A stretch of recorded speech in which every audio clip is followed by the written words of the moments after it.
దయచేసి నాతో పాటు కళ్ళు మూసుకుని ప్రార్థనలో ఏకీభవించవలసిందిగా మనవి.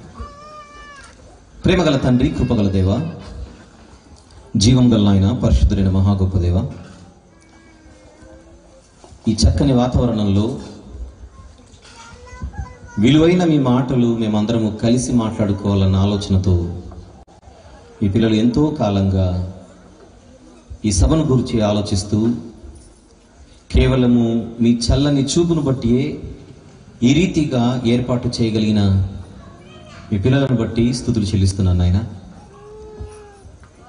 దివ్యమైన మీ మాటలు, ముత్యముల కంటే శ్రేష్టమైన మీ మాటలు, జుంటి తేనె ధారల కంటే మధురమైన మీ మాటలు, మా ఆత్మలను రక్షించుటకు శక్తి కలిగిన మాటలు, బాధలలో నెమ్మదినిచ్చే మాటలు మీ పరిశుద్ధ గ్రంథంలో ఉంచి మాకు ఉచితంగా ఈ వాక్యం అనుగ్రహించి ధ్యానించి ధన్యులము కమ్మని మీ వాక్యం ద్వారా మాకు పిలుపునిచ్చారు తండ్రి. ఆ చిరు ప్రయత్నమే ఈరోజు మేము చేయుటకు సిద్ధంగా ఉండగా కేవలం మీ సహాయం చేత మాత్రమే ముందుకు సాగగలమని విశ్వసిస్తూ మా అసమర్థతను ఒప్పుకొనుచు మా అయోగ్యతను మీ ఎదుట ప్రస్తావిస్తూ సహాయం చేయమని వేడుకొనుచు నాయన. మీ ప్రియకుమారుడు, మా అందరి అద్వితీయ నాథుడు నైనా యేసుక్రీస్తు ప్రభు వారి పరిశుద్ధమైన నామంలో ఈ ప్రార్థన సమర్పిస్తున్నాను తండ్రి, ఆమేన్. ప్రభునందు ప్రియులారా, క్రిస్మస్ ఆనందం అన్న అంశాన్ని ఈ సభకు ఏర్పాటు చేయడం జరిగింది. ప్రపంచమంతా డిసెంబర్ మాసంలో ఆరిన నేల మీద క్రైస్తవులుగా పిలువబడుతున్న అందరూ కూడా డిసెంబర్ అనగానే తెలియకుండానే ఒక మానసిక ఆనందాన్ని పొందుతారు అన్నది మనం ఒప్పుకోవాల్సిన నిజం. డిసెంబర్ వస్తోందంటేనే ఇక పండుగ వాతావరణం మొదలవుతుంది.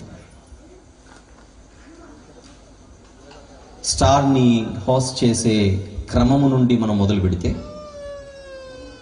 ఎన్నో పేర్ల మీద క్రిస్మస్ సంబరాలు మన మధ్య జరుగుతూ ఉంటాయన్న సంగతి మనకు తెలుసు. పిల్లల క్రిస్మస్ అయితే చిల్డ్రన్స్ క్రిస్మస్ అని, యవనస్తులదైతే యూత్ క్రిస్మస్ అని, ప్రత్యేకంగా స్త్రీల సమాజం వారు చేసుకుంటే విమెన్స్ క్రిస్మస్ అని, క్రిస్మస్కు ముందు ఏదైనా ఇంకొకటి చేసుకుంటే సెమీ క్రిస్మస్ అని, పేరు ఏదైనా అక్కడ విషయం మాత్రం ఆనందం. పిల్లలు ఆనందం, యవనస్తులు ఆనందం, స్త్రీలు ఆనందం, అందరికీ ఆనందం. ఆ ఆనందించే ఒక చక్కని వేడుకగా క్రిస్మస్ని మనం ప్రతి ఏటా జరుపుకుంటూ ఉంటాం. క్రిస్మస్ అనగానే ప్రపంచానికి తెలిసిన సత్యమే యేసుక్రీస్తు వారి పుట్టుక. ఆ పుట్టుక సమాజానికి ఆనందాన్ని కలుగజేస్తుందా అని అంటే, ప్రతి ఏటా మనం జరుపుకునే ఈ సంబరాలలోనే ఆ ఆనందాన్ని మనం తెలియకుండానే వ్యక్తం చేస్తున్నాం. కాలానికి ఒక రకమైనటువంటి సెలబ్రేషన్ అయి ఉండొచ్చు. మనం పుట్టక ముందు కూడా క్రిస్మస్ సంబరాలు ఉండేవి, కాకపోతే వారు జరుపుకున్న విధానం వేరే ఉండొచ్చు. ఈరోజు మనము జరుపుకుంటున్నాం రకరకాల విధానాలలో. ఇంటింటికి వెళ్ళి రాత్రి వేళ ఆత్మీయులను పలకరించి పాటలతో వారిని హుషారుపరిచేటువంటి ఒక రకమైన సంబరం. ప్రత్యేకంగా పిల్లల చేత కొన్ని పాత్రలు వేయించి ఆ పాత్రలలో మనం వారిని చూసుకుంటూ, నా కొడుకు యోసేపుగా ఉన్నాడు, నా కూతురు మరియమ్మగా ఉంది అని మనం మురిసిపోయే ఆనందం మరొకటి.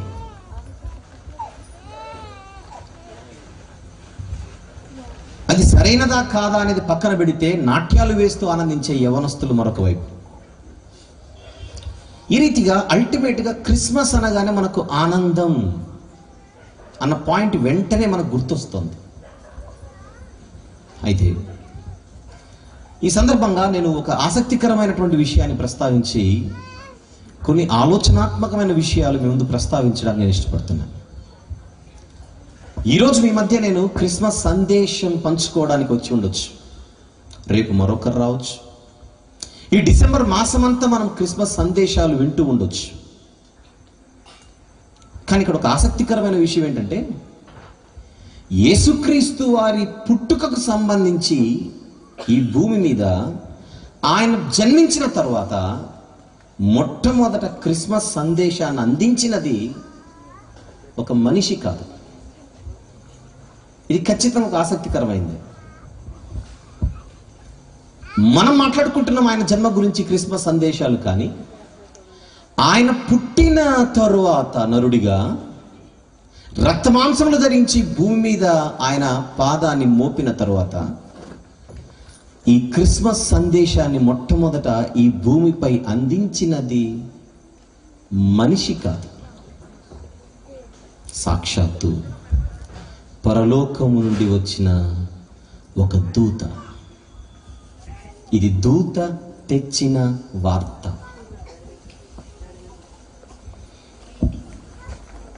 ఎవరికిచ్చాడు ఈ వార్త?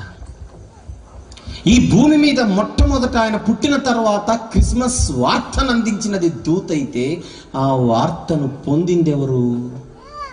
వాక్య పఠనం చదువుకున్నాం, లూకాసు వార్త 2వ అధ్యాయం తీద్దాం. లూకాసు వార్త 2వ అధ్యాయము మనము చదువుకున్నది 8 నుండి కదా, ఆ 8 నుంచే మరలా ఒకసారి చదువుకుందాం. ఎవరైనా లూకాసు వార్త 2వ అధ్యాయము 8వ వచనం. ఆ దేశమందు కొందరు గొర్రెల కాపరులు పొలములో ఉండి, వేదిక మీద చదువుతున్నారు, చదవండి. రాత్రి వేళ తమ మందను కాచుకొనుచుండగా ఒక దూత, ప్రభువు దూత పరలోకము నుండి వారి మధ్య అడుగు పెట్టిన సందర్భం ఇది. ఇది దూత తెచ్చిన వార్త. అందుకే ఎవరి యొద్దకి వార్త వచ్చిందని మొట్టమొదట ఆలోచిస్తే వాళ్ళు గొర్రెల కాపరులు అని చూస్తున్నారు. ఎవరు గొర్రెల కాపరులు? ఏమిటి వీళ్ళ పరిస్థితి అనేది నెమ్మదిగా మనము మాట్లాడుకుంటూ ముందుకెళ్దాం. కొద్దిసేపు ఆ వచనాలు చదువుకుంటూ ముందుకెళ్దాం. కొందరు గొర్రెల కాపరులు తమ మందను కాచుకొనుచుండగా ఒక ప్రభువు దూత వారి యొద్దకు వచ్చి నిలిచెను. ప్రభువు మహిమ వారి చుట్టూ ప్రకాశింపగా వారు మిక్కిలి భయపడిరి. ఈ పదాలన్నీ మనసులో ఉంచుకోండి. మన సందేశం నడిచే కొద్దీ ఇవన్నీ మనకు తగులుతాయి. నెక్స్ట్, అయితే ఆ దూత భయపడకుడి. వచనం చెప్దాం. అదే వచనము 10వ వచనం. అయితే ఆ దూత భయపడకుడి, ఇదిగో ప్రజలలో కొందరికి అని లేదండి అక్కడ. ఎంతమంది కనుంది? ప్రజలందరికీ కలుగబోవు మహా సంతోషకరమైన సువర్తమానము నేను మీకు తెలియజేయుచున్నాను. ఏమిటి వార్త అని అడిగితే ఇది ఒక సంతోషకరమైన వర్తమానం అంటున్నాడు. చూడండి, సువర్తమానం. ఇది సంతోషము కలిగించే ఒక సువర్తమానం. ఆ సంతోషానికి ఉన్న మరొక పర్యాయ పదమే ఆనందం. క్రిస్మస్ ఆనందం లేదా క్రిస్మస్ సంతోషం. ఇంతకీ సంతోషకరమైన వార్త దూత తెచ్చి ఇచ్చినది ఎవరికి అని అడిగితే మొట్టమొదట గొర్రెలు కాచుకునే వారికి. వారి పనులలో వాళ్ళు ఉన్నారు, వారి బాధ్యతల్లో వారు ఉన్నారు, వాళ్ళ వృత్తిలో వాళ్ళు ఉన్నారు. కొందరు గొర్రెలు కాచుకోవడం వారి వృత్తి, కార్పెంటరీ పని చేయడం మరొకరి వృత్తి, పొలాన్ని దున్నడం మరొకరి వృత్తి, వ్యాపారం చేయడం మరొకరి వృత్తి. ఆ వృత్తి ఏదైనా అందులో ఉన్న వాళ్ళు ఎవరైనా దూత చెబుతున్న మాట మీకు ఒక గుడ్ న్యూస్. నీ పనులలో నువ్వు ఉంటున్న నీకు నేను తెస్తున్నాను ఒక గుడ్ న్యూస్, హ్యాపీ న్యూస్. గొర్రెల కాపరులు వాళ్ళు వృత్తిరీత్యా గొర్రెల కాపరులుగా ఉన్నారు. అదే స్థానంలో మరొకరిని ఊహించుకుంటే వాళ్ళు వేరే పనిలో ఉండొచ్చు. నేను తెచ్చిన వార్త సంతోషకరమైనదైతే అది కేవలం గొర్రెల కాపరులకు మాత్రమే సంతోషకరమైనదన్నమాట అనలేదు దూత. ఎవరెవరికి సంతోషకరమైన వార్త అది? ప్రజలందరికీ. అంటే అందరూ గొర్రెల కాపరులు కాదే. ఎన్నో వృత్తులు, ఎన్నో చదువులు, ఎన్నో రంగాలు, ఎన్ని లేవు భూమి మీద? విద్యారంగం, వైద్య రంగం, రాజకీయ రంగం, వ్యాపార రంగం, ఎన్ని ఉన్నాయి రంగాలు?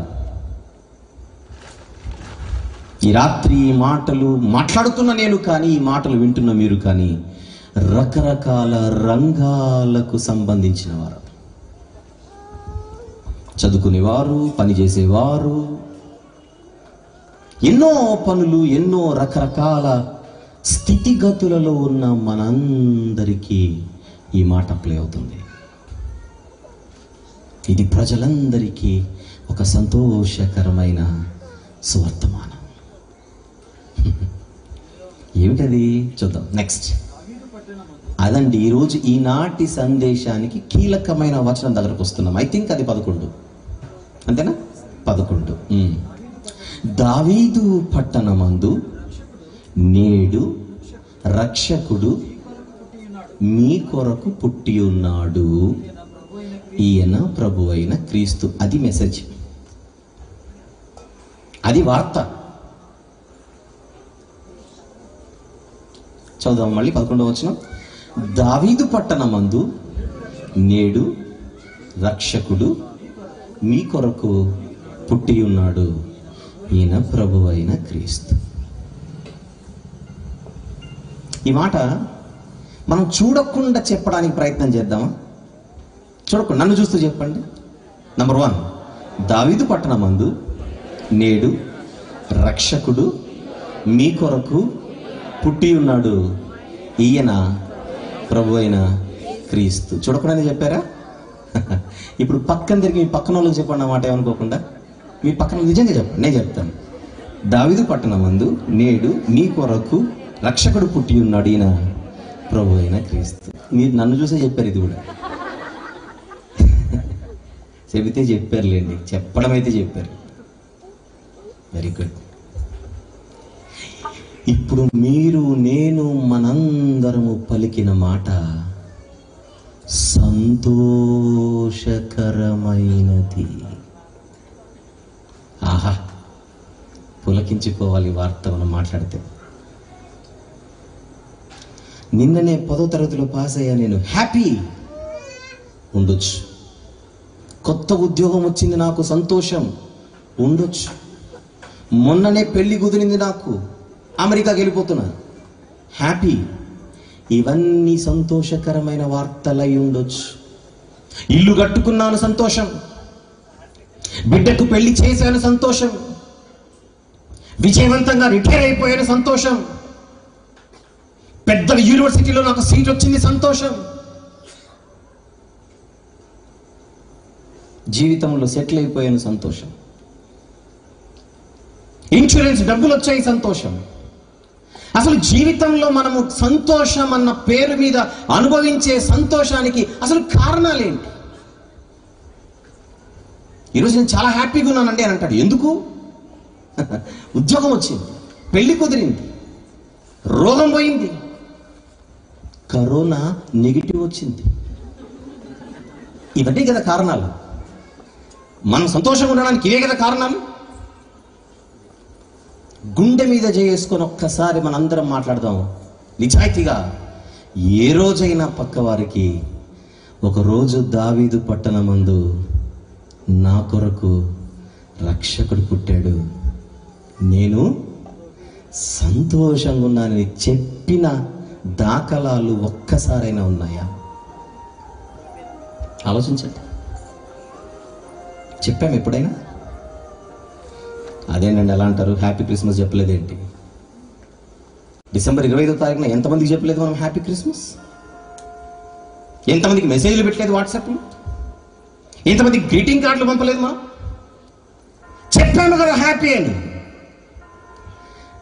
ఆ చెప్పిన గ్రీటింగ్స్ అన్ని పెదవులతో చెప్పినవి, ఆ చెప్పిన శుభాకాంక్షలన్నీ మొబైల్ ద్వారా చెప్పినవి. నేను అడుగుతున్నది, హృదయములో నుండి ఎప్పుడైనా పక్కవారితో నేను చాలా సంతోషంగా ఉన్నానండి అని అడిగితే, అని చెబితే, ఎందుకు అని ఎవరైనా అడిగితే ఈ కారణాన్ని ఒక్కసారైనా మనం చెప్పాము?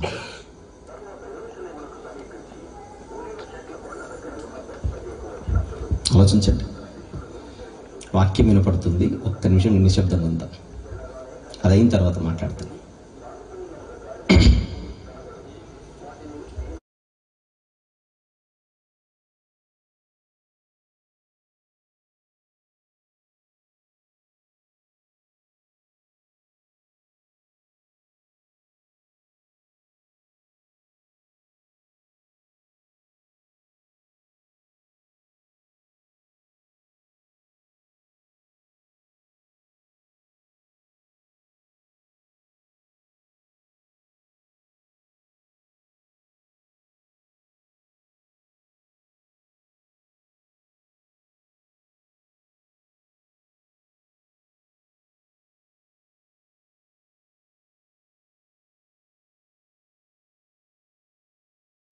రైట్.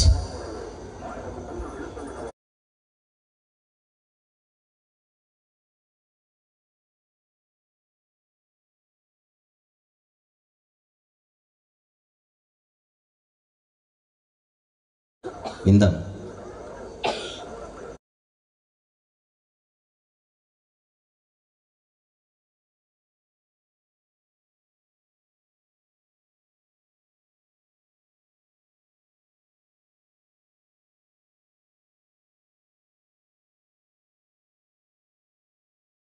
తెలిసిన వాళ్ళు చెప్పండి. అధ్యాయం అంతానా లేకపోతే చిన్న మాటనా? అధ్యాయం అంతానా? ఏమంటారు? నేను కంటిన్యూ చేయమంటే చేస్తాను. ప్రజల కంటిన్యూ చేయమంటే చేస్తాను. చేయొద్దండి, నేను కంటిన్యూ చేయమంటే. Right, okay. మన జీవితంలో నేను సంతోషంగా ఉన్నానని పక్కవారికి చెప్పడానికి చెప్పే 100 కారణాలలో ఎప్పుడైనా ఈరోజు మనం చదువుకున్న కారణం మనం చెప్పామా? లేదు అనేది సమాధానం అయితే మనకు క్రిస్మస్ ఆనందం అర్థం కాలేదు.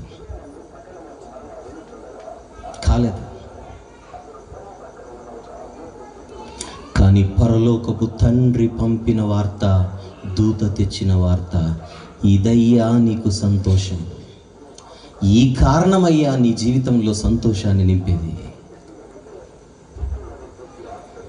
నా పనిలో నేను చాలా సంతోషంగా ఉన్నానండి, నా సంపాదనలో చాలా సంతోషంగా ఉన్నానండి, నా చదువులో చాలా సంతోషంగా ఉన్నానండి, నా వ్యాపారంలో చాలా సంతోషంగా ఉన్నానండి, నా భార్య పిల్లలతో చాలా సంతోషంగా ఉన్నానండి, నా కుటుంబ జీవితంతో నేను సంతోషంగా ఉన్నానండి.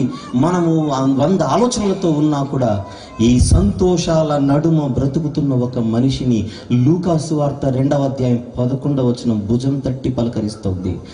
నీకు కావలసిన అసలైన సంతోష వార్త ఇక్కడుంది. నిజంగా వాక్యాన్ని మనం గౌరవించేవారమైతే, నిజంగా వాక్యాన్ని మనం ప్రేమించేవారమైతే, నిజంగా వాక్యమే నా పాదములకు దీపం అన్న సంగతి మనం మనస్ఫూర్తిగా ఒప్పుకోగలిగితే,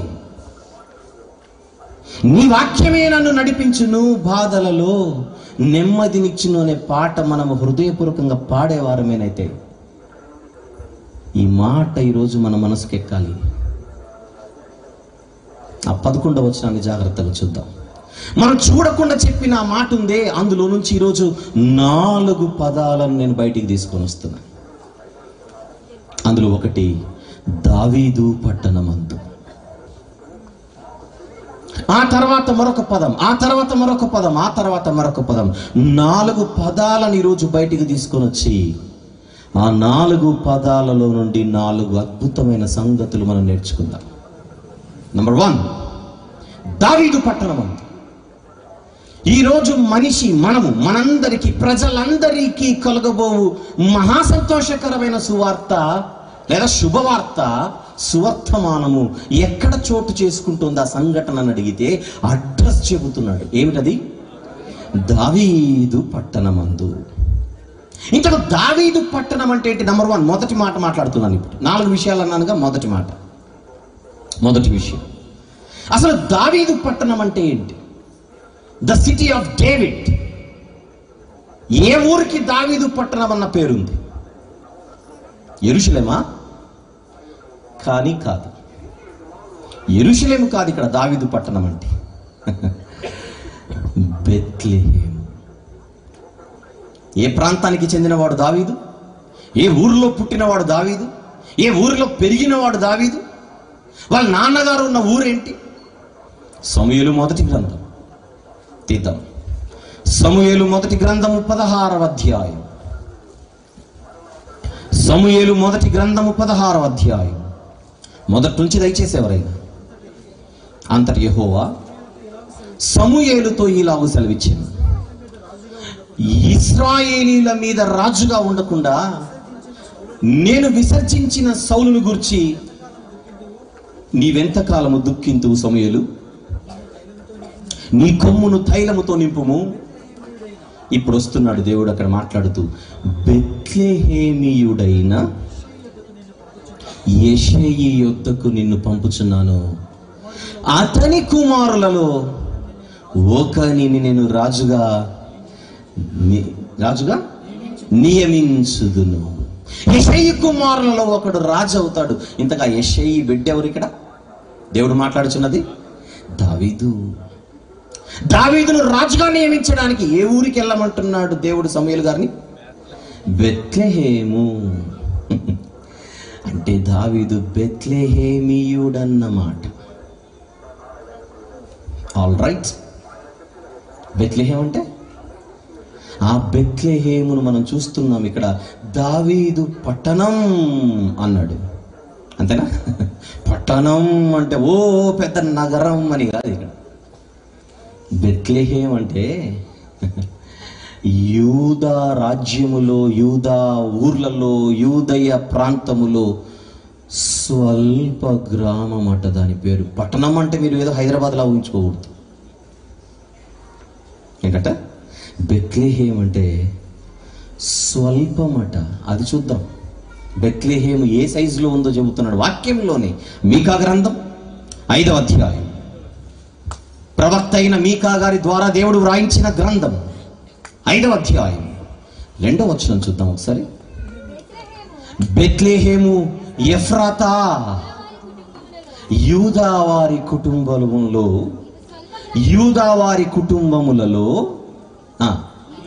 నీవు స్వల్ప గ్రామానివి. ఏంటి బెత్లెహేం? స్వల్ప గ్రామం. ఈ రోజు కూడా ఉంది బెత్లెహేం. నిన్నగాక మొన్న ఈ మధ్య అంటే వెరీ రీసెంట్గా భూమి మీద బెత్లెహేం ఒక పట్టణంగా కనపడుతుంది. ఇప్పుడు పాలస్తీనా భూభాగంలో బెత్లెహేం అనేది ఒక ఊరుగా, ఒక నగరంగా, ఒక పట్టణముగా భవనాలతో నిండిపోయి ఈరోజు అరబ్బీయుల చేతిలో ఉంది. కానీ మీకా గ్రంథం వ్రాయబడింది క్రీస్తు పూర్వం సుమారు 700.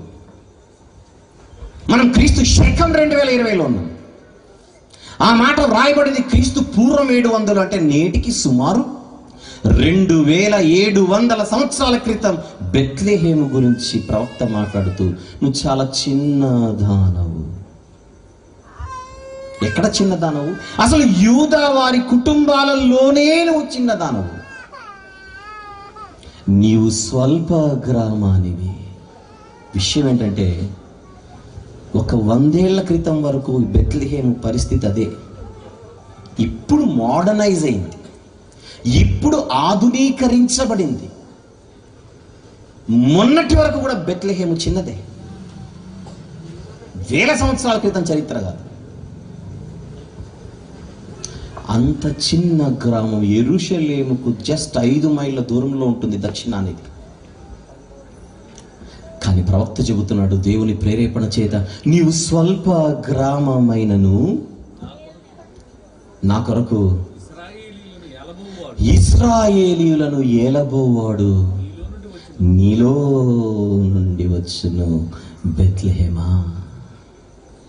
ఇది ప్రవచనం, ఇది ప్రవచనం. ఆ ప్రవచనంలో ఊరు పేరేంటి? బెత్లెహేం. ఆ బెత్లెహేంకున్న చరిత్ర ఏంటి? అంతకు ముందు చరిత్రలో ఒక రాజు అక్కడి నుంచి వచ్చాడు, ఆయన పేరు దావీదు. అందుకే దాని పేరు దావీదు పట్టణం. పట్టణం అంటే మీకా గారు క్లారిటీ ఇస్తున్నారు. పట్టణం అంటే పట్టణం కాదు, గ్రామం, చిన్నది. రైట్.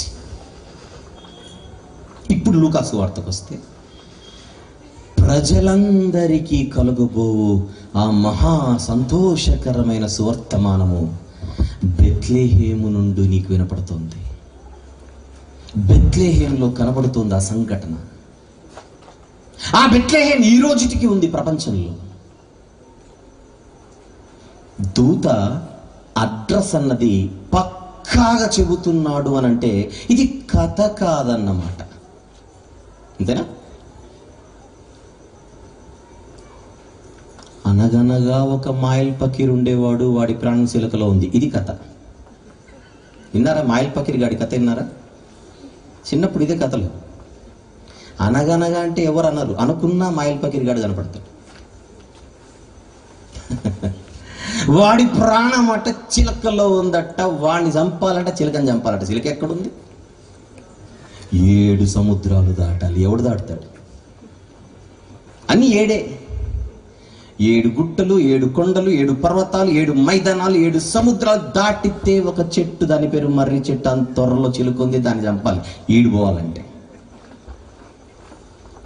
ఇది కథ. కానీ నీ కొరకు ఎదురు చూస్తున్న సంతోషకరమైన ఆ సంఘటన పక్కాగా ఒక అడ్రస్లో ఉంది. అంతేనా? పక్కా ప్రూఫ్, ఎవిడెన్స్, నో డౌట్. అంటే ఇది ఆధారాలతో కూడుకున్న ఆనందం అన్నమాట. ఇక్కడ ఉందో, ఇది బయట ఉంది బ్యానర్లో. ఈరోజు సందర్భం ఏంటి? అంశం క్రిస్మస్ ఆనందం. ఈ ఆనందానికి ఏముంది? ఆధారం ఉంది. అనగనగా లేదు, ఆధారం ఉంది. ఇక మీదట మన కుటుంబాలలో మాటలు వచ్చే చంటి పిల్లలు కూడా అసలైన ఆనందం ఎక్కడుంది నీకని అడిగితే వాళ్ళు చెప్పాలి, ఒకప్పుడు బెత్లెహేము నుండి ప్రపంచానికి విస్తరించిన ఆనందమే నాకు ఆనందం అని ముద్దు ముద్దు మాటలతో వాళ్ళతో చెప్పిద్దాం పెద్దలుగా. అలా చెప్పాలి. ఎందుకో మన పిల్లలకి ఈయన గురించి చెప్పాం, బూచోడు గురించి చెబుతాం. అమ్మలారా, బూచోడు గురించి చెప్పకండి.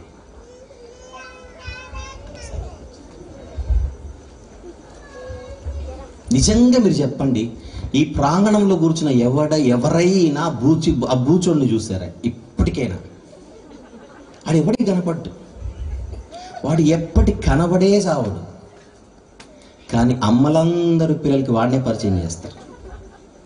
వారే తింటావా తినవా, బయట ఎవడున్నాడు? వాడు ఎప్పుడు ఉండడు, బూచోడు. అమ్మా తల్లి, లేని బూచోడిని చెప్పకమ్మా, ఉన్న రక్షకుణ్ణి చూపించు. అంతేనా? పిల్లలకి అబద్ధాలు చెప్పడం నేర్పించిందే అమ్మ, నన్ను తిట్టుకోకండి. నిజం అది. వేదిక మీద ఉన్న కొంతమందికి బాగా తెలుసు. మామ గాని మామను మామాని పరిచయం చేసింది అమ్మ కాదు. గుర్తు రాలేదు కదా? పైన ఉన్నాడు చూడండి. 4వ తరగతిలో మా టీచర్ అమ్మ చెప్పేంత నాకు తెలీదు చంద్రుడు మా మామ కాదని. ఒట్టు వస్తాడు, కొండెక్కి వస్తాడు, పూలు తెస్తాడు, కాయలు తెస్తాడు, రోజు చూసేవాడిని రాడే.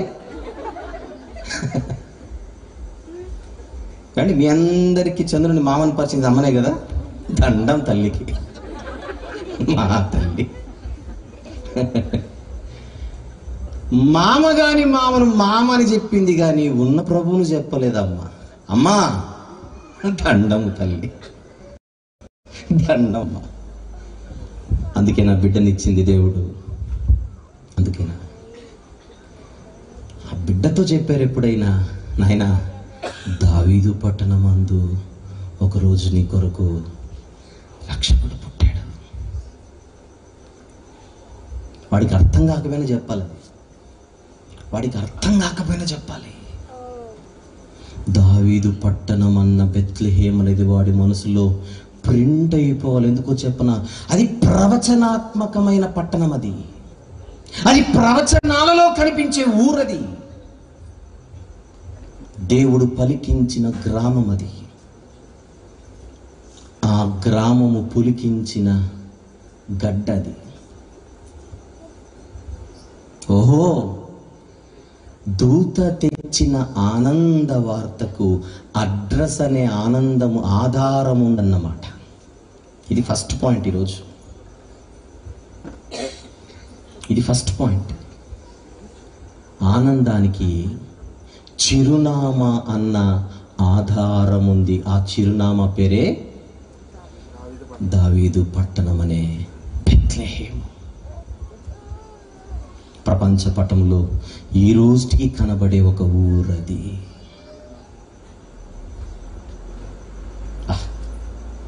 ఎంత అద్భుతమైనటువంటి మొదటి విషయం. 4 విషయాలు చెప్తానన్నాను. 2 నెక్స్ట్ దావీదు పట్టణమందు. నెక్స్ట్ మాట నేడు. నేడు అంటే టైం, కాలం. దావీదు పట్టణమందు రక్షకుడు పుట్టాడు కాదు వార్త. దావీదు పట్టణమందు గొర్రెల కాపరులారా ఈరోజు పుట్టాడు, ఈరోజు పుట్టాడు. నేడు ఊరు, అడ్రస్, నేడు టైం. దావీదు పట్టణమందు రక్షకుడు పుట్టాడు. ఎప్పుడు పుట్టాడు నాకు తెలియదు అనలేదు వార్త. దూత ఎప్పుడు పుట్టాడో నాకు తెలియదు అనలేదు. స్పెసిఫిక్గా ఆ వార్తలో టైం, కాలం. ఇండియాకి ఇండిపెండెన్స్ వచ్చింది ఎప్పుడు ఏమో నాకు తెలియదు కాదు, టైం చెప్తున్నాగా. 1947 ఆగస్ట్ 15. టైం చెప్పట్లా. అంటే ఈ సంతోషకరమైన సువర్తమానానికి కాలమన్న ఆధారం ఉందన్నమాట.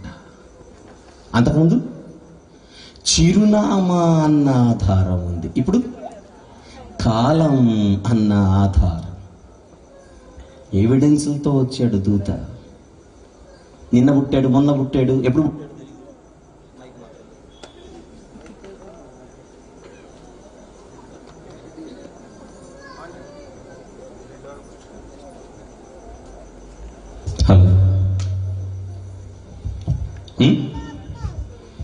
పుట్టడమైతే పుట్టాడు, ఎప్పుడు పుట్టాడో తెలియదు కాదు వార్త. నేడు, ఈరోజే. అంటే ఆ వార్తను అందుకుంటున్న కాపురులకి ఎంత చక్కని స్పష్టత వస్తుందో చూడండి. అవునా? క్లారిటీ. ఈ ఆనందానికి కాలమన్న ఆధారం. దావీదు పట్టణమందు నేడు కాలం.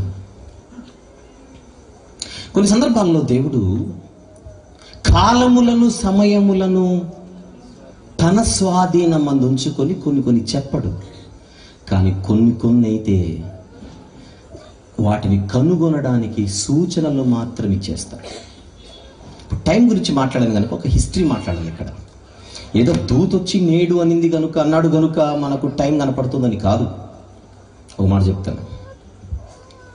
చరిత్రలో బబులోను సామ్రాజ్యం అని ఒక సామ్రాజ్యం, ప్రపంచంలో ఎవరైనా ఒప్పుకోవాల్సిందే, లేదనడానికి లేదు.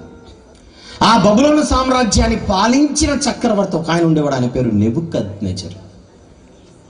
లేడనడానికి లేదు, ఇక్కడ ఉన్నాడు. ఆ నెబుకద్నెజర్కి ఒకరోజు ఒక స్వప్నం వచ్చింది. ఆ స్వప్నంలో ఒక ప్రతిమ కనబడినది. ఆ ప్రతిమ అన్నది లోహాలతో నిండినది. బంగారము, వెండి, ఇత్తడి, ఇనుము, ఇన్ని లోహాలతో ఉన్న ప్రతిమ కనబడేసరికి ఏ లోహము ఎందుకు కనబడిందో అర్థం కాని పరిస్థితుల్లో పిచ్చోడైపోతుంటే ఒక మహాజ్ఞాని ఆయన ఎదుట నిలబడ్డాడు. ఆయన పేరు దానియేలు. ఆయన వచ్చి, ఆ లోహాలేంటో కాదు రాజా, ఒక్కొక్క లోహం ఒక్కొక్క రాజ్యాన్ని చూపిస్తుంది. ఆ మొదట కనిపించిన బంగారం నీ రాజ్యమే. ఆ తర్వాత కింద కనబడుతున్న ప్రతిమలోని వెండి అనేది మరొక రాజ్యం, అది మాదీయులది, పారసీకులది. ఆ తర్వాత గ్రీకులది ఇత్తడి. ఆ గ్రీకు సామ్రాజ్యం కూడా పోయిన తర్వాత ఇనుము లాంటి రాజ్యం వస్తుంది, కఠినమైన రాజ్యం అని. ఆ రాజుల కాలములో పరలోకమందున్న దేవుడు భూమి మీద ఒక రాజ్యము స్థాపించును. ఇప్పుడు చూద్దాం బైబిల్. దానియేలు గ్రంథం 2వ అధ్యాయం. దానియేలు గ్రంథము 2వ అధ్యాయం 44వ వచనము చూద్దాం. 44వ వచనం. ఆ రాజుల కాలములలో పరలోకమందున దేవుడు ఒక రాజ్యము స్థాపించును భూమి మీద. దానికెన్నటికి నాశనము కలగదు. ఆ రాజ్యము దానిని పొందిన వారికి గాక మరెవరికి చెందదు. ఒక రాజ్య స్థాపన జరుగుతుంది భూమి మీద. ఆ రాజ్య స్థాపన జరిగినప్పుడు రాజ్య భారం ఎవరికి ఉంటుందని అడిగితే మరొక ప్రవక్త అంటున్నాడు. ఆయన పేరు యెషయా. ఆయన అంటూ, ఏలయనగా శిశువు పుట్టెను, మనకు కుమారుడు అనుగ్రహించబడెను, ఆయన భుజముల మీద రాజ్యభారం ఉండును. ఇంతకు ఆ శిశువు, ఆ కుమారుడు ఎప్పుడు అనుగ్రహించబడతాడని అడిగితే కాలం చెబుతున్నాడు ప్రవక్త దానియేలు. ఈ రాజుల కాలములలో, ఇనుమొచ్చే కాలములో, యేసుక్రీస్తు ప్రభు ఈ లోకంలో పుట్టే సమయానికి ప్రపంచాన్ని గడగడలాడిస్తున్న కఠినమైన సామ్రాజ్యమే రోమా సామ్రాజ్యం. కాలం పాత నిబంధనలో ప్రవక్తలు చెప్పిన కాలం. ఒక ప్రవక్త ఊరు పేరు చెప్పాడు, మరొక ప్రవక్త కాలాన్ని చెప్పాడు.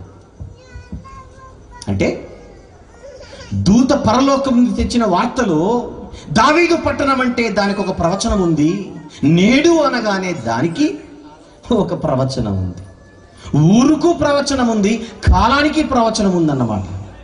అంటే అది మామూలు ఈవెంట్ కాదు, ఒక హిస్టారికల్ ఈవెంట్, ఒక చారిత్రాత్మక సంఘటన ఒక రోజు దావీదు పట్టణం ముందు జరిగింది.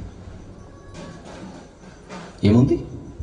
ప్రవచనాత్మక ఆధారాలు లేదా చారిత్రక ఆధారాలు. చక్రవర్తికి చెప్పిన పాఠం అది, క్రిస్మస్ పాఠం అది. దానియేలు గారు, యేసుక్రీస్తు వారు నరుడిగా పాదాలు భూమి మీద మోపిన తర్వాత దూత చెబితే, నరుడిగా రాకముందే ప్రవక్తలు చెప్పారు ఆయన రాక గురించి. అందులో ఒక ప్రవక్త ఏకంగా ప్రపంచాన్ని పాలించే ఒక చక్రవర్తి ముందు నిలబడి చెబుతున్నాడు, క్రిస్మస్ అనేది జరుగుతుంది ఒకరోజు. మనం మాట్లాడుకుంటున్నాం క్రిస్మస్ అని, ఆయన విషయం చెప్పింది మాత్రం అదే. మరొక ఆయన, మనకు శిశువు పుట్టెను, ఆ సందర్భమే కదా మన క్రిస్మస్ అనేది. కుమారుడు అనుగ్రహించబడిన, అదే కదా క్రిస్మస్. ఆ అనుగ్రహించబడిన కుమారుని జన్మకు చిరునామా ఆధారం ఉంది, కాలం ఆధారం ఉంది. అంటే దూత ఆనందకరమైన వార్తను మోసుకొచ్చి ఆధారాలు లేకుండా చెప్పలేదన్నమాట. ఈ ఆనందానికి ఆధారం దావీదు పట్టణం 2 నేడు బాగుంది కదా.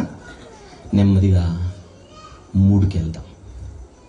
3 దావీదు పట్టణమందు మొదటి మాట నేడు రెండో మాట. 3 రక్షకుడు. ఆహా, ఎవరు పుట్టారు?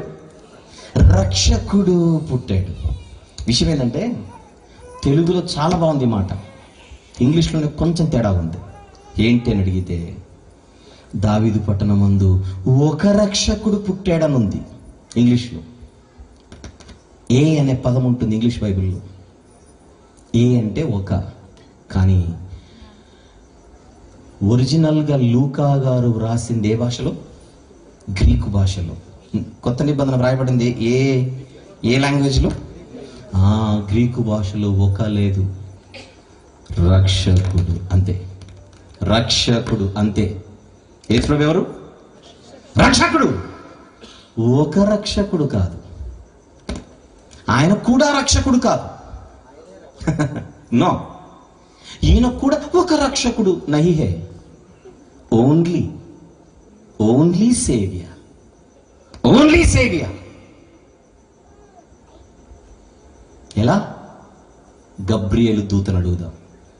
యోసేపు గారితో ఆ గబ్రియేలు దూత గారి మాటలు చూద్దాం. మత్తయి సువార్త మొదటి అధ్యాయం, మత్తయి సువార్త మొదటి అధ్యాయం 21వ వచనం. ఆమె ఒక కుమారుని కనును, తన ప్రజలను వారి పాపముల నుండి.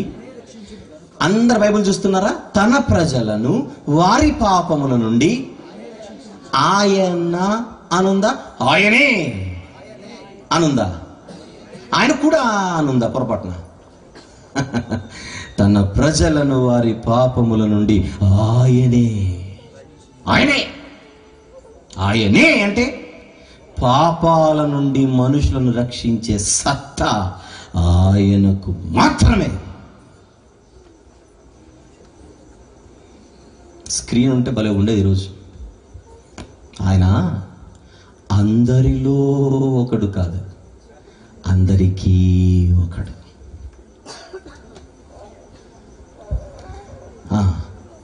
తన ప్రజలను వారి పాపముల నుండి ఆయనే అంటే ఆయన ఒక రక్షకుడు ఎలా అవుతాడు? ఆయన కూడా రక్షకుడు ఎలా అవుతాడు? కొంతమందికి తెలియక ఆయన గురించి ఆ తరానికి ఆయన ఒక రక్షకుడు అంటుంటారు. అజ్ఞానం. అది ప్రవచనాలలో నుండి వచ్చిన సంఘటన. అది సడన్గా అనుకోకుండా వచ్చినది కాదు. అది మేము అస్సలు అనుకోలేదండి మాకు బిడ్డ పుడతాడని పుట్టేశాడు.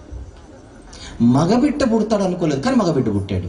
ఇలా అనుకోకుండా పుట్టింది కాదు. ఇది అనుకుంటేనే పుట్టింది, అనుకుంటేనే జరిగింది. గలతీ పత్రిక చూడండి ఎంత అద్భుతం ఉంటుంది. గలతీ పత్రిక 4వ అధ్యాయం, వచనం కూడా 4. వచనం కూడా 4. అయితే కాలము పరిపూర్ణమైనప్పుడు పరలోకమందున్న తండ్రి అయిన దేవుడు తన కుమారుని పంపేను అనంటే పంపాలని ముందే అనుకున్నాడు. అనుకున్న ఆయన ఒక కాలాన్ని నిర్ణయించాడు. నిర్ణయించిన తర్వాత ఆ కాలం వచ్చినప్పుడే పంపాడంటే అనుకుంటే వచ్చాడు కానీ అనుకోకుండా వచ్చినవాడు కాదు ఆయన. రక్షకుడు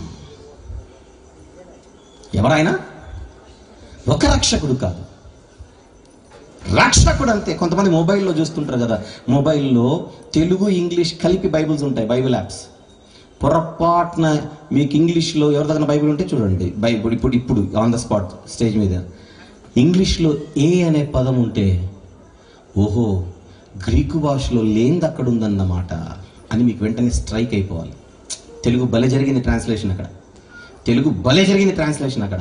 పొరపాటున కూడా ఒక అన్న పదాన్ని అక్కడ యాడ్ చేయలేదు, అర్థం మారిపోయింది. బెత్లెహేంలో ఒక రక్షకుడు, ఇంకా ఇంకొక ఊరి పేరు చెప్పండి. యెరూషలేములో ఇంకొక రక్షకుడు, ఏమంటే షోమ్రోన్లో ఇంకొక రక్షకుడు, అషూరులో ఇంకొక రక్షకుడు. నో, రక్షకుడు ఒకడే. ఆ ఒక్కడు ఈరోజు పుట్టాడు, పుట్టింది బెత్లెహేములో. ఆహా, ఏం క్లారిటీ ఇది! ఏం క్లారిటీ ఇది! ఆయనే. ఏంటిదంతా? శుభవార్త. ఇది శుభవార్త. ఎలాంటి శుభవార్త? సంతోషకరమైన శుభవార్త. ఎంత సంతోషకరమైన శుభవార్త! మహా సంతోషకరమైన శుభవార్త. ఎంత గంభీరంగా ఉంది మెసేజ్. అక్కడ చిన్నప్పటి నుంచి చదివింది, సండే స్కూల్ నుంచి. కానీ అక్కడ ఒక గంభీరమైన వర్తమానం ఉందన్న సంగతి దేవుని మహాకృపను బట్టి ఈరోజు మనం మాట్లాడుకోగలుగుతున్నాం. ఈరోజు రాత్రి పడుకునే ముందు నిజాయితీగా దేవుని దగ్గర ఒకటి ఒప్పుకుందాం. ప్రభువా, దేనినో చూసి నేను సంతోషం అనుకున్నాను, కానీ అసలు సంతోషం ఇక్కడుందని నువ్వు వ్రాయించిన తర్వాత కూడా నేను గుర్తించలేకపోయాను. ఎంత భాగ్యుడను, ఎంత భాగ్యురాలను. ఈ రాత్రి సభ ద్వారా మీరు నాకు ఇచ్చిన ఈ మాటలను బట్టి మీకు స్తోత్రం అని చెప్పి, ఇక మీదట నా జీవితంలో సంతోషం అంటే ఒకే ఒకటి, ఆయన ఒకనాడు ఒక ఊరిలో ప్రజలందరి కోసం పుట్టాడు.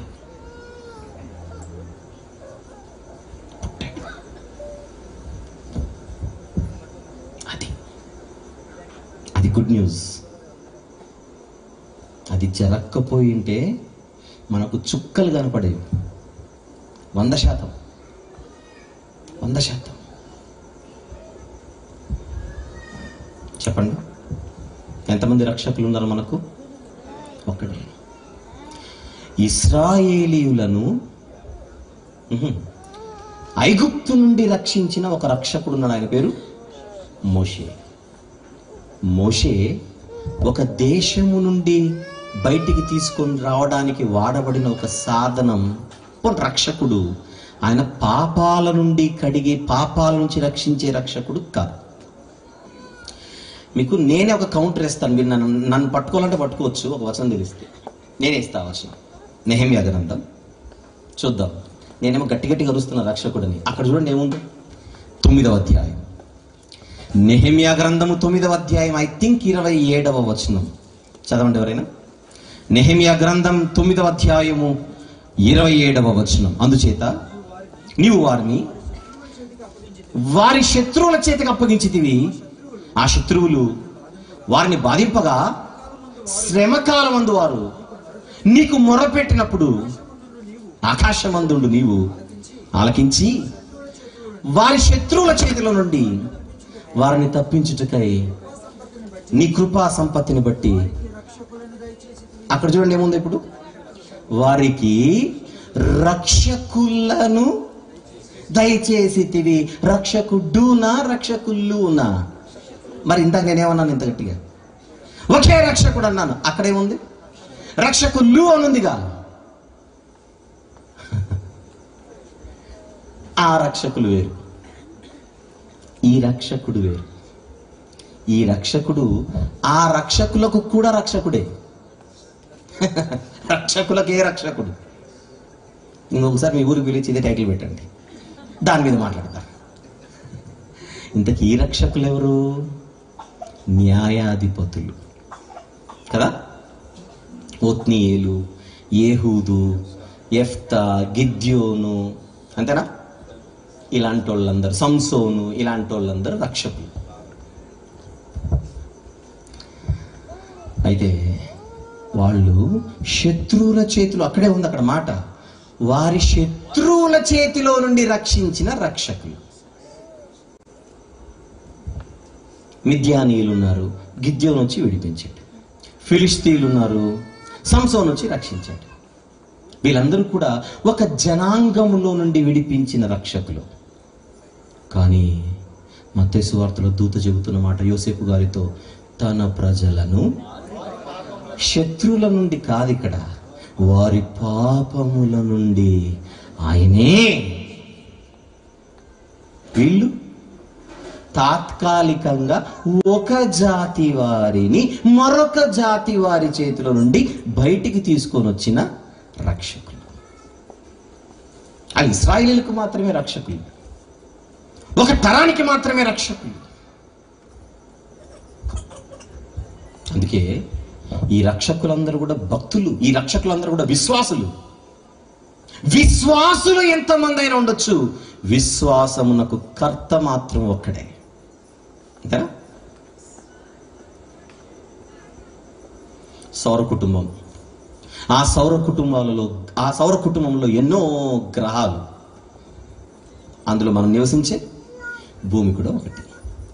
గ్రహాలెన్నున్నా సూర్యుడు ఒక్కడే. ఇది అర్థమైతే భక్తులెందరున్నా నీతి సూర్యుడు ఒక్కడే. అంతేనా? అది అర్థం కావాలి. ఆ నీతి సూర్యుడు అందరికీ ఒకే ఒక్క రక్షకుడు. దావీదు పట్టణమందు, అడ్రస్ నేడు, టైం రక్షకుడు, సేవియర్. ఎవరు పుట్టారు ఈరోజు? దూత చెప్తున్నట్టుగా ఆ రోజు రక్షకుడు, సేవియర్. ఇది శుభవార్త. ఎందులో నుంచి రక్షించేవాడు? పాపముల నుండి రక్షించేవాడు. ఇంతకు పాపులు ఎవరు? ఏ భేదమును లేదు, అందరూ పాపము చేసి దేవుడు అనుగ్రహించు మహిమను పొందలేకపోవచ్చు. పాపము వలన వచ్చు జీతము మరణం. మరణం అంటే ఈ మరణం కాదు, ఊరేసుకుంటే వచ్చేది, దూకితే వచ్చేది, గోదావరిలో పడితే పోయేది కాదు. అగ్ని ఆరదు, ఆత్మ చావదు. రోజు చచ్చిపోతుంటుంది, చావుకు క్లోజింగ్ ఉండదు. నరకం. ఆ నరకానికి కారణం మనిషి చేసిన పాపం.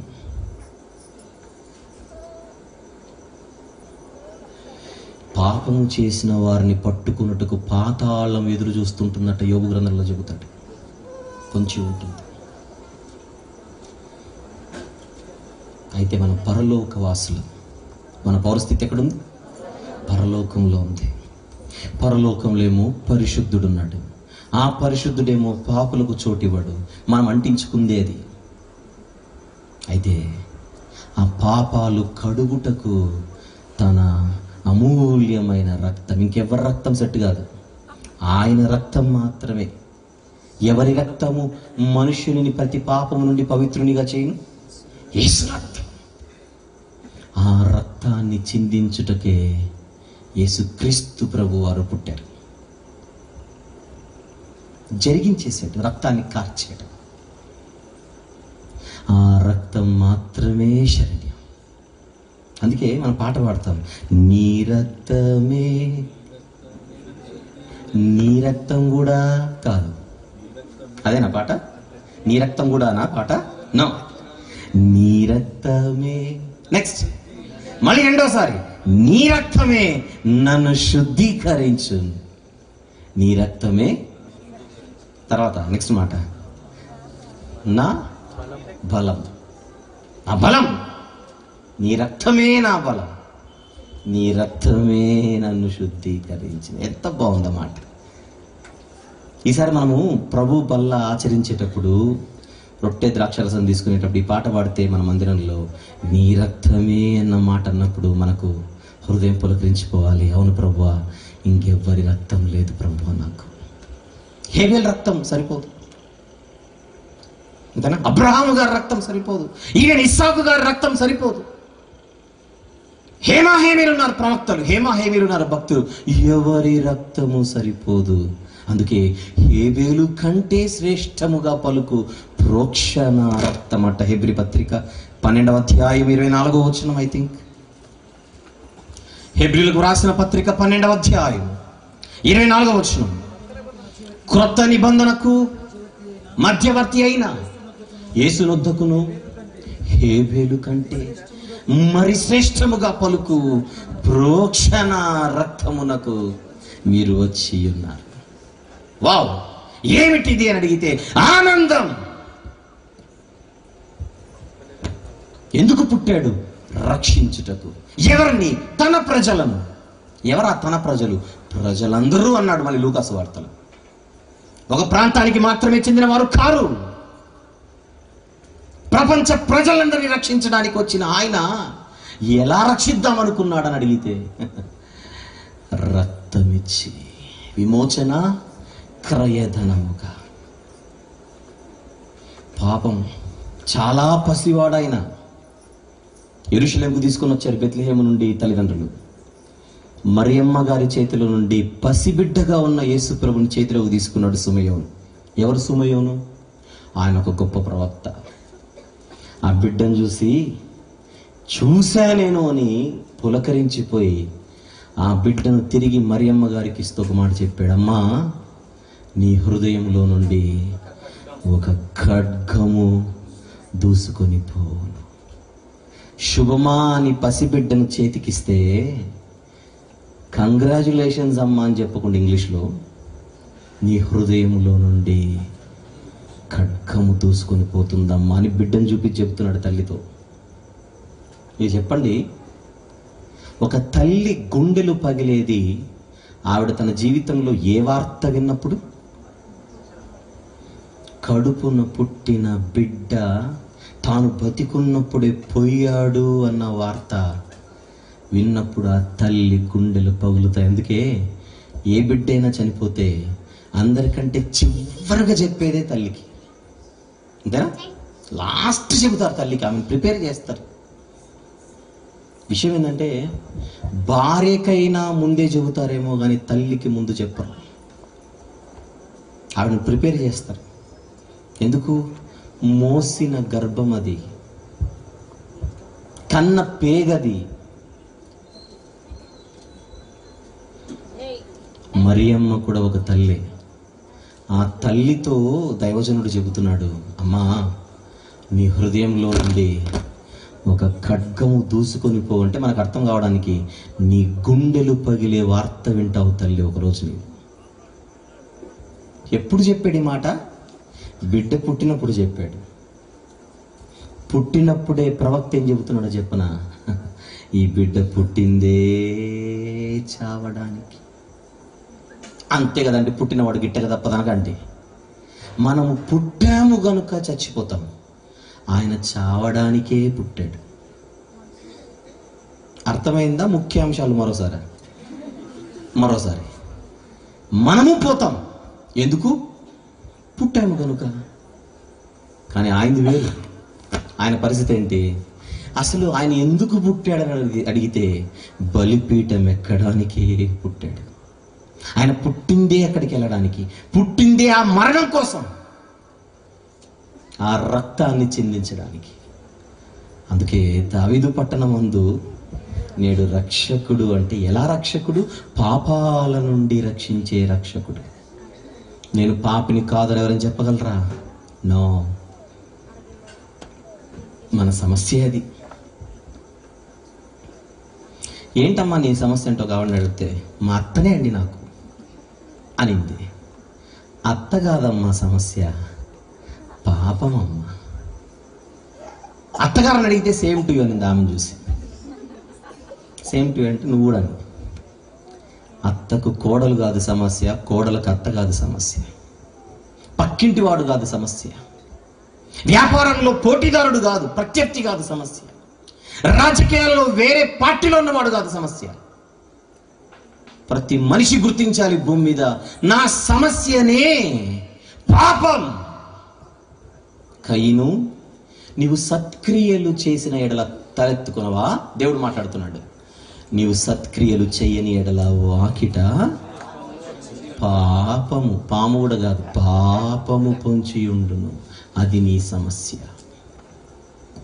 ప్రారంభ మనుషులకు దేవుడు చెప్పిన సమస్య ఏంటి? పాపం. ఆ పాపము నీ ఇంటి వరకు వచ్చింది, నీ ఒంటి వరకు రాకుండా చూసుకో అన్నాడు కయీనుతో. కానీ ఆ పాపాన్ని అంటించేసుకున్నాడు కయీను. ఈ రాత్రి మనందరికీ సమస్య అదే. సమస్యనే పాపం అయితే పరిష్కారం అక్కడ కనపడుతుంది. ఎక్కడ?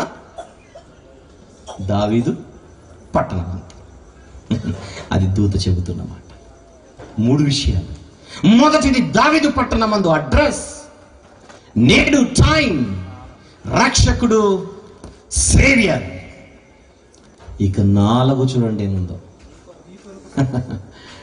ఏముందండి? అందరు చెప్పండి అన్నమాట. మీ కొరకు పుట్టి ఉన్నాడు. ఇప్పుడు చూడకుండా చెప్పండి అందరు కలిసి. నంబర్ 1 దావీదు పట్టణమందు, నంబర్ 2 నేడు, 3 రక్షకుడు, 4 చూసారా? మీరు నీ కొరకు నన్ను చూపిస్తున్నారు కానీ నా కొరకు అనుకోవచ్చుగా. ఇంత అయిపోయిన తర్వాత, గంట అయిన తర్వాత కూడా నన్ను చూపిస్తే ఎలా? మారాలి, మారుతాం. దావీదు పట్టణమందు, నెక్స్ట్ నేడు కాదు ఒకనాడు, అయిపోయింది. దావీదు పట్టణమందు ఒకనాడు రక్షకుడు, నెక్స్ట్ నా కొరకు. ఇది శుభవార్త, ఇది శుభవార్త.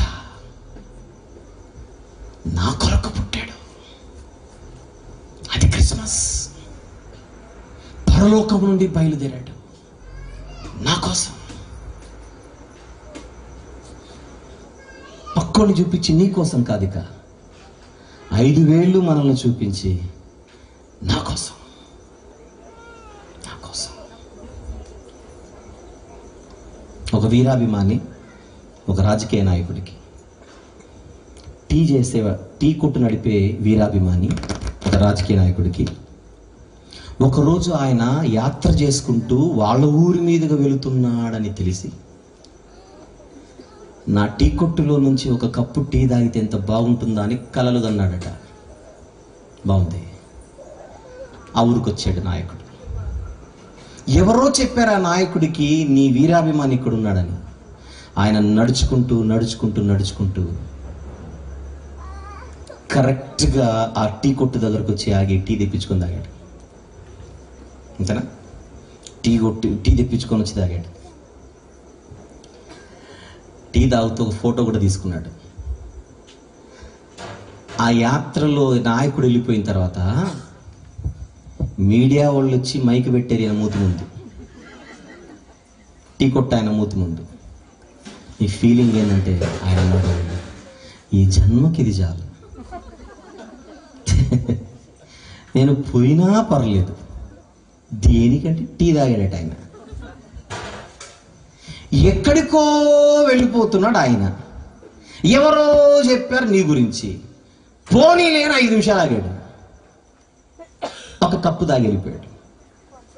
తర్వాత ఆ మనిషికి నువ్వు గుర్తుంటావో లేదో కూడా తెలియదు. పొరపాటున మళ్ళీ నువ్వు కలిస్తే అప్పుడు చెప్పాలి, అన్నగనక ఒక రోజు నువ్వు మా ఊరికి వచ్చావు చూడు అని చెప్తే కనుక స్ట్రైక్ అవ్వదు. మా టీ కొట్టల నుంచి నువ్వు టీ తాగేవన్నా కూడా ఎక్కదు. అప్పుడు ఫోటో చూపిస్తావు కానీ ఇది నిజమా అంటాడు అప్పుడు ఆయన. కానీ టీ తాగినందుకు పులకించిపోతున్నాడు ఈ మనిషి. నేను మాట్లాడుతున్న రక్షకుడు నా కొరకే వచ్చాడు. దేన్ని విడిచిపెట్టి? మహిమ లోకాన్ని విడిచిపెట్టి. ఏ లోకానికి? మట్టి లోకానికి. మహిమ గల వాక్యమైన దేవుడు మట్టి మానవుడిగా మారిపోయాడు. ఏ అంతఃపురములో కనబడుతున్నాడు ఆయన? అంతఃపురాలు ఏమి లేవు, పశువుల పాక, అందులో పశువుల తొట్టి, దోమలు, పురుగులు, ఈగలు, వాసన. పరలోకం ఏంటి, పశువుల తొట్టి ఏంటి? ఏంటి ప్రభువా ఇదంతా?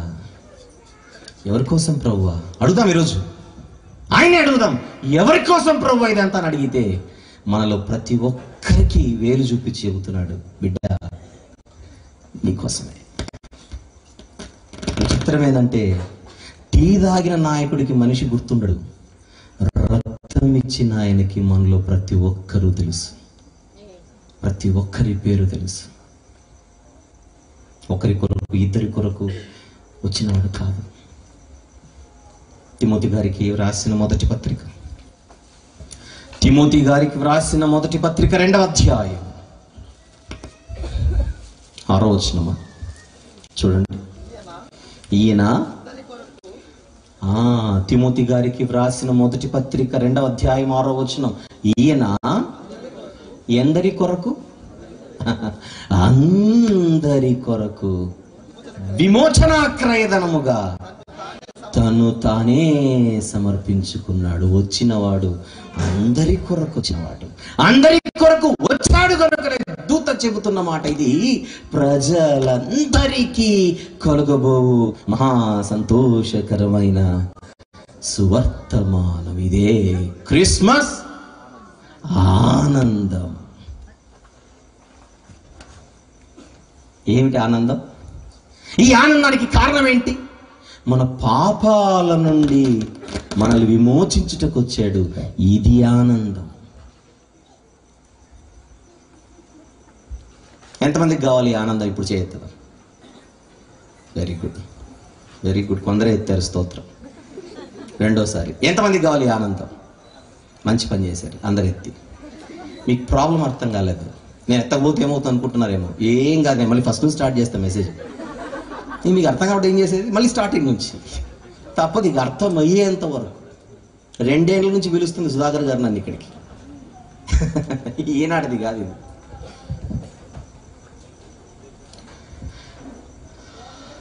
నిజంగా క్రిస్మస్ ఆనందాన్ని మనం అనుభవించాలంటే మన పాపాల నుండి మనకు విడుదల కావాలి. ఆ విడుదల పొందాలంటే ఆయన రక్తం దగ్గరికి రావాలి. ఎక్కడుంది ఆ రక్తం? ఎలా దొరుకుతుందంటే 2000 సంవత్సరాల క్రితం నా కోసం వచ్చి రక్తం గార్చాడని మనం విశ్వసిస్తామే, ఆ విశ్వాసముతో ఆ రక్తాన్ని చూడాలి. దానికి ఫలితంగా పాపాలు ఒప్పుకొని, మారుమనసు పొంది పాపాలు ఒప్పుకొని పాపక్షమాపణ నిమిత్తం ఏం చేయాలి? బాప్తిస్మం తీసుకోవాలి. ఈరోజు ఒక 6 తీసుకున్నారు బాప్తిస్మ మీటింగ్ కంటే ముందు. నిన్న ఉండ్రాజవరంలో అక్కడి నుంచి వస్తున్నాను ఇక్కడికి నేను. అక్కడ ఒక 6 మంది తీసుకున్నారు. ఇప్పుడు చెప్పనా, వీళ్ళందరి జీవితాల్లో ఈరోజు ఏమొచ్చింది? క్రిస్మస్ ఆనందం. నన్ను తిట్టుకోకండి, ఈ ఆనందాన్ని పొందిన వీళ్ళు ఎగరలేదు. ఈ ఆనందాన్ని పొందిన వీళ్ళు గెంతులు వేయలేదు. దేవునికి కన్నీటితో కృతజ్ఞతలు చెప్పారు. దేవా, నేను బతికుండగా నా పాపాల నుండి నేను విడుదల పొందగలుగుటకు నాకు ఆయుష్నిచ్చావు, అవకాశం ఇచ్చావు, ఈరోజు ఈ సమయాన్ని ఇచ్చావని. అది ఆనందం. ఇక్కడ ఎలా ఉందో నాకు తెలియదు, కానీ పెద్ద పెద్ద నగరాల్లో మగపిల్లలు చెవులకు కమ్మలు, ఇంకా ఐబ్రోలకు కమ్మలు ఎక్కడ కనపడితే అక్కడ పెట్టుకొని ఎగురుడే ఎగురుడు. ఎందుకురా నాయన అంటే హ్యాపీ క్రిస్మస్ అంటున్నాడు రివర్స్ మళ్ళీ. ఇదే ఆనందం, ఇదే ఆనందం. టపాసులు పేల్చుతున్నారు కొంతమంది, అదా క్రిస్మస్ ఆనందం. ఒకరోజు ఒక యవనస్తుడిని విలాప వాక్యములు 3వ అధ్యాయము రెఫరెన్స్ అని అది చెప్పాను. వెతుకుతున్నాడు, దొరకట్లేదు విలాప వాక్యములు. నేను వాక్యం చెబుతూ చదవమని విలాప వాక్యములను తీస్తున్నట్టు ఎంతసేపు దొరకలేదు. ఎందుకంటే కొత్త నిబంధనలు ట్రై చేస్తున్నాడు. ఇంకెప్పుడు దొరకలేదు, కొత్త నిబంధనలు ఎప్పుడు దొరకలేదు. ఈ మనిషి ఎగురుతాడు రేపు హ్యాపీ క్రిస్మస్ అని. దేవునికి బీపీ, బిడ్డకి హ్యాపీ. మన ఆత్మీయ స్థితి ఇలా ఉంటే ఆనందిస్తాడా దేవుడు? చెప్పండి.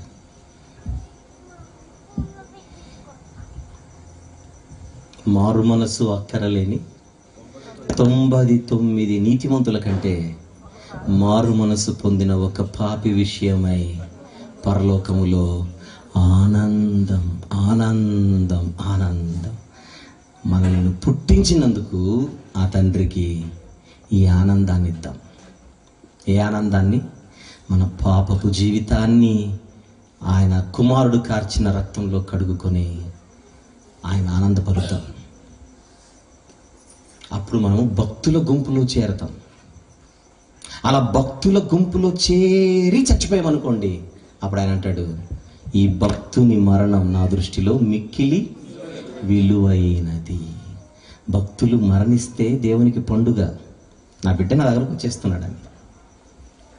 భక్తి లేకుండా పోతే దండగా, ఆయన పుట్టించి దండగా పోయాడు అనుకొని బాధపడతాడు దేవుడు. కనుక పండుగ మన కొద్దిక ఆయనకు పండుగ వాతావరణాన్ని పరలోకంలో కలిగిద్దాం. భూమి మీద ఆయనకి ఇష్టలుగా బ్రతుకుతాం. ఒకటే మాట చెప్తాం, ఇక ప్రియా యేసు రాజునునే చూచినా చాలు, మహిమలోనే నాయనతో ఉంటే చాలు. అందరూ అన్నారా? అన్నా మళ్ళీ, ప్రియా యేసు రాజునునే చూచిన చాలు, మహిమలోనే నాయనతో ఉంటే చాలు, భక్తుల గుంపులో నేనుంటే చాలు. ఇదే మనకేముంటుంది? పొయ్యేలోపు ఇల్లు కట్టుకొని చావాలి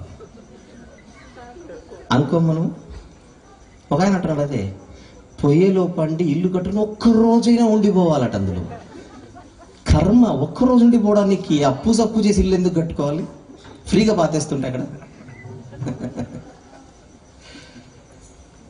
సొంతిల్లు కట్టుకుంటే చాలు కాదు, ప్రియ యేసు రాజును చూస్తే చాలు. ఆయన చూస్తే మహిమలో ఆయనతో ఉంటే సొంతూరులో ఉంటాం, అక్కడ సొంత దేశంలో ఉంటాం. మన పౌరస్థితి పరలోకమందు ఉంది. అలా పరలోకం ఇవ్వడానికే యేసుక్రీస్తు ప్రభు ఈ లోకానికి వచ్చాడు. దాని పేరే ఈరోజు మనం పిలుచుకుంటున్నాం క్రిస్మస్. దావీదు పట్టణమందు మళ్ళీ నేడంటారు, ఒకనాడు, తర్వాత రక్షకుడు. అమ్మయ్య, బతికిపోయారు. నా కొరకు పుట్టాడు, నా రాజు వచ్చాడు, నా రక్షకుడు వచ్చాడు, నా కోసమే వచ్చాడు, నా కోసమే ఎదురు చూస్తున్నాడు, నా కోసమే మరలా వస్తాడు. నేను మరలా ఆయనతో కలిసి వెళ్ళిపోవాలి. ఈ మాటతో బతికేద్దాం, ఇక ఆనందిస్తూ. ఏ నెలలో వినపడలా? ఏ నెలలో? డిసెంబర్ అన్నారంటే ప్రారంభ ప్రార్థన. జనవరి నుండి డిసెంబర్ వరకు మనకి ఇదే ఆనందం, ఇదే ఆనందం.